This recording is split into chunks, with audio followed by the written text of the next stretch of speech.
কথা পড়েছে এখান থেকে। তো আমি এখানে ঝাড় দিতে হবে। দেখো কি অবস্থা, কালকে প্রচণ্ড ঝড় বৃষ্টি হয়েছে, তো ঝাড় দেবো এখন।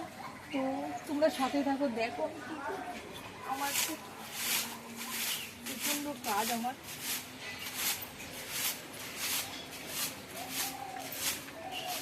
আশা করি তোমরা ভালোই আছো গাইস, ভালো আছো তো, আর ভালো থাকতেই হবে সবাইকে।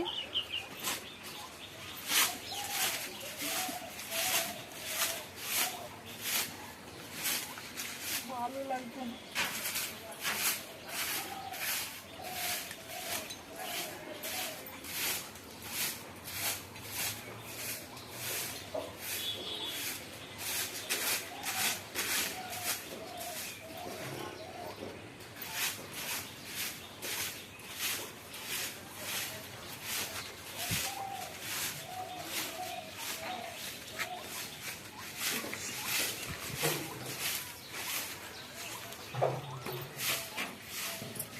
ঝাঁটা দিয়ে হচ্ছে না।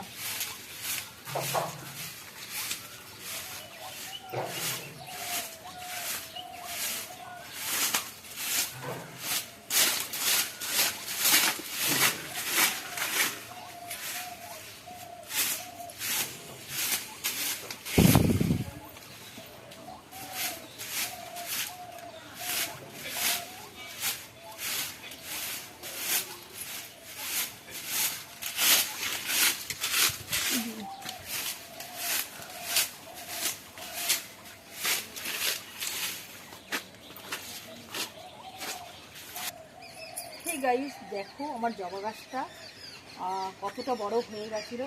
আর দেখো এই একদিনকে এখানে বাঁশ পাতা কুড়িয়েছে, পোড়ানোর পরে দেখো এগুলো আবার পাতা ছেড়েছে নতুন করে। তো এগুলো একদমই নষ্ট হয়ে গেছিলো, পুড়ে গেছিলো আর কি। তো দেখো নতুন করে আবার পাতা ছেড়েছে এখানে।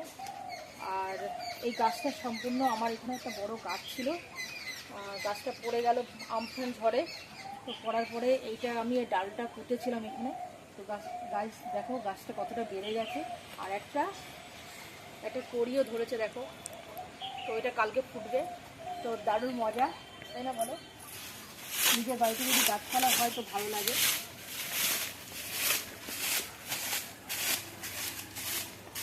তো আমি এটা দিয়ে ঝাড় দিতে পারছি না, ঝাঁটাটা দেখো কী অবস্থা। ঝাড় দেবো, ওই দিকটা ঝাড় দেওয়া দরকার একটু।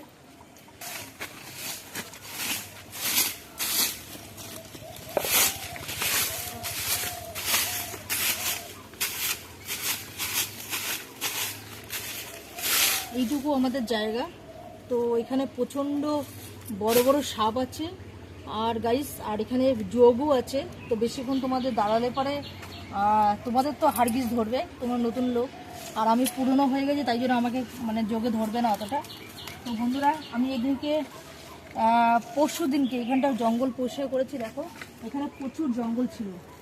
আর ওই দেখো একটা দারুণ মজা, কলা গাছ পড়ে গেছে, পড়ে গিয়ে দেখো কলা পড়ে গেছে। মানে এই দেখো কলার শব্দ হয়েছিল, এখানে কলাটা পড়ে গেছে। তো বন্ধুরা দেখো দারুণ একটা ব্যাপার, কালকে প্রচুর